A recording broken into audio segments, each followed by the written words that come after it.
Welcome back, Candle Boys. Today we're going to be checking out the latest episode of May I Ask You One Last Thing. How'd you feel about it? This one was probably their first real slow episode, but Facts. it's all right. Yeah, this is definitely a setup episode. It was entertaining towards the end, but the whole beginning part, it definitely dragged a little bit. I'm not gonna lie. Because where did they start off? They started off She wanted the aftermath. Well, she kind of wanted to travel for some. Well, she got invited by the Saint Diana. Yeah, I know that, but she actually had a different thing that she wanted to do before she read that letter. Oh yeah. I forgot what it was called though. But besides the point, she did get invited by Diana or whatever to come to town. Yeah, because they're gonna pretty much purify this ancient jewel that wards off monsters, right? And so that part was already pretty cool, and she gets permission from her brother, and St. Julius kind of helps her get that permission too for her to actually go down to this festival, just because there was also potentially some of the goddess Paimon, or you know what I'm talking about. Yeah, the P goddess, man. The goddess for the pink girl, the Tez girl. Yeah, it gave her another reason because she wanted to fight somebody over there anyway on top of that. 100%. So it kind of just all worked out in the same way where she was like, well, end of the day, you kind of do want me there because if this ritual doesn't go through correctly, essentially the entire jewel that's protecting and warding off monsters from the kingdom will be destroyed. And so all these monsters are going to just start invading the kingdom willy-nilly, essentially. So end of the day, it's a national security risk. So at this point, even the prince was actually kind of stressed. This episode was the most I've actually seen him out of character. You know what I mean? Because most of the time I feel like he's just very much in control of every situation, knows what to say to everybody. But this episode, just because of the nature of the problem, I feel like he was just a lot more cold and calculated. You know what I mean? And so they ended up pulling up on this kingdom. Initially, they're not even allowed in because these priests of Paimon, and the guy, I think he was a inquisitor, right? So he was a really high up there in this church. He looked just like the other guy from last episode that tried to shoot. For sure. But I know they're not the same person, but they just look very same similar. Build. But they was talking a lot of crap the same way. I'll tell you that. Oh yeah, he was like, "Hey man, I'm up there, man. I can tell you to do whatever I want. I see this mace I got from the goddess herself." I was like, "Okay, you're talking to the wrong one, but okay." And mind you, he really didn't realize who he was talking to, because some girl was like, after he said his thing, she was like, "Look, I'm coming in." And he was like, "You can't get in here." Yeah, how? You know what I'm saying? It's not possible. These gates have never been opened. And Shorty did her little time magic, which I don't know, bro. I feel like some people just get to spam their gift compared to others, because she be using it at any inconvenience. Bro, it was funny because when she used it, right, she pushed the door open, right? And she goes, all you have to do is just push the door forward. And he's all, we know that. Well, obviously, dog. Yeah. So yeah, he gets them all the way in there, right? Initially, as soon as she gets in, bro, just because of the brute strength of it, I feel like everybody peeped it, like, hey, that's Scarlet. Yeah, they kept reading that name, bro. They said I forgot all there's 3 different names that they said. Bro, but as soon as they said that, they're like, oh, nah. And they all ran away. Literally. They was dipping, bro. The only person that was left was this Inquisitor himself. And he was in there like, look, man, I heard you kind of tough, but you're not going to be able to handle me. And she grabs a spear from some bum dude that tripped while he was trying to run away. She's like, hey, can I have that? And every time she asks a question, I realize it's over.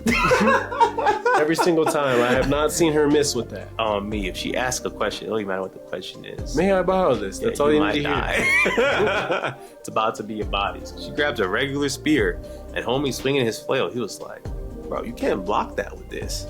She not only blocks it, she deflects it back at him. Bro, it hit him so hard in his stomach, dog. I thought he died. Chest. He had a little protection necklace. Yeah, he did. He was bleeding a little bit though, but you know how she had to come, bro. Dog. And so he was over there like, hey, it don't even matter how many times you hit me with this necklace on, I'm gonna be straight.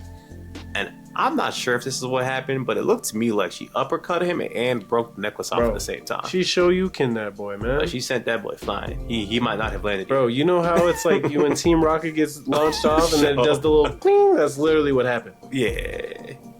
So, like I said, I haven't seen anybody be a match. The closest to being a match to her was the prince from the other kingdom, and He lost his powers. He did lose. That's all I gotta say, man.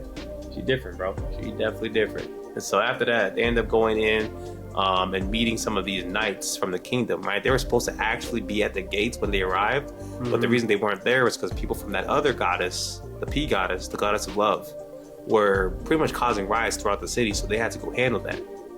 So this is, like I said, this was definitely like a setup, you know what I mean? To kind of like prevent these two parties from really like meeting up. And so once they arrived, the head captain dude's like over here trying to pay his respects. But then one of his boys pulls up, man. I guess he's like the head of just the knights themselves. And he was just like, hey, what's going on over here? And then he sees Scarlet. He said, hey, you kind of fine. What's good? Bro, that man was straight to the point, brother. And at first, like, this man, Julius, he immediately got defensive. He said, hey, back up, man. This is my companion. Give her some respect. And he said, yeah, anyway, shorty. And Scarlet peeped it. She was like, oh, he don't know how to handle people that I think is like him. Yeah. So then, but then that other guy that he's working with, he ends up like stopping him out for a second. Bro, he put him on like a full Nelson. Yeah, just whooping on him for real. So have some manners, man. He gets back up. My fault. But you do look good though. No, he was like, hey, how do you feel about dating somebody that's not, you know what I'm saying, that's from a different class than you? You know what I'm saying? He said, I ain't a noble for real, but I come from elven royalty technically, you know what I'm saying? I'm kind of up there if you really think about it. He was spitting that shawty, man. He said, I ain't normal. He grabbed her by the hand, and you know, she don't really like that. And so she was low-key thinking of smacking him, but his elven senses kicked in. He said, oh, my fault. I was just playing, man. And again, this man Julius got up in his face again, and he was like, hey man, I'm ordering you to stand down. And the elf dude was like, I don't like taking orders. I was like, oh, you cold. That's what I was like, all right. But he ended up backing off though. But mind you, this man Julius is still holding homegirl's hand. And she's like, listen man, you still holding my hand. And he goes, oh, my fault. I didn't mean to do all that. But he did also say in the beginning, or in the middle, right, when the elf was pressing her still, he was like, oh, so it's like that? And Julius didn't say no. You know what I'm saying? I mean, that's his girl. Without his girl, even though he'd be rage baiting her, I don't understand his vision here, but... Like I said, I think right now, at least in this part of the arc, he's just real stressed because he knows some BS happening. Yeah, that's true. You feel me? He's like, my country about to be gone. Honestly, what's crazy is he didn't even get to see other homie trying to get at her. So now we know how he would have been. He would have been on for real. So. Straight up. And so after that, man, they end up meeting with this Saintess. Apparently the Saintess already really knows Scarlet well. I guess they'd met at some point in the past. And so like she's like loves Scarlet, bro. She was like calling her a big sis. He hates the prince though. He calls him the black-hearted prince. All types of crazy names, man. Yeah, but it turns out she's low-key busted though. Yeah, she got hella divine power, man. And so that's when it started to make sense. Like, okay, so they're there to support her, but also kind of to protect her because they realized that she might potentially be like a target for somebody.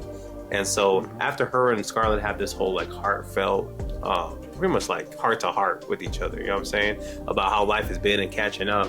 We end up seeing her the next day and she's got this like a big cup with like holy water in it. And she's like blessing everybody. And halfway through, cannon shots start going off throughout the city. Bro, I thought she got hit, man. I thought she got hit like it was the Lelouch Rebellion, man. Since she already has the green hair like CC or whatever.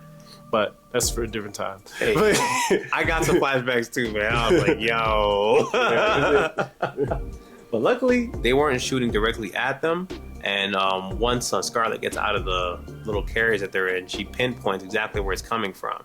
But this is where it gets kind of crazy, okay? Where I'm kind of excited for the next episode because Shorty jumps like, I don't even know how far she jumped. Like halfway across the city, essentially, to this church where she hears this noise coming. She sees a statue of the opposing goddess. Sees that it's holding like a nice trident, right? She smashes the statue and grabs the trident out of there. And she's aura forms and says, this should be fun or something. I don't know what she said exactly, but she was like, be prepared for something. She wildin'. I ain't even gonna lie. Again, in a world where you know the gods are real, you just gonna stomp out a statue? That's tough. She different, man. That's tough as hell, man. But that was probably the best part of the episode. What would you rate it? Like a 6.5. I'll give it a 5. It was very average to me. You know what I'm saying? Yeah, it was their slowest one. I don't blame you. Yeah, I wish there was more going on. I think the stuff with Diana was pretty cool as far as learning the backstory of it, but the actual character, the Saintess herself, wasn't that interesting. You know what I'm saying? Like, obviously, they had to give her a little bit of like character development with like her real name being Sonya and things like that. But I don't know. It just didn't really like. Didn't hit the spark. Yeah, it didn't hit for me, man. Yeah. Maybe the payoff is going to be worth it though. Yeah. So that's why I'll give it a 5. It's still an average episode for me. You know what I'm saying? But y'all let us know what y'all thought of this episode down below. Aside from that, like, comment, and subscribe. We'll catch y'all. Peace.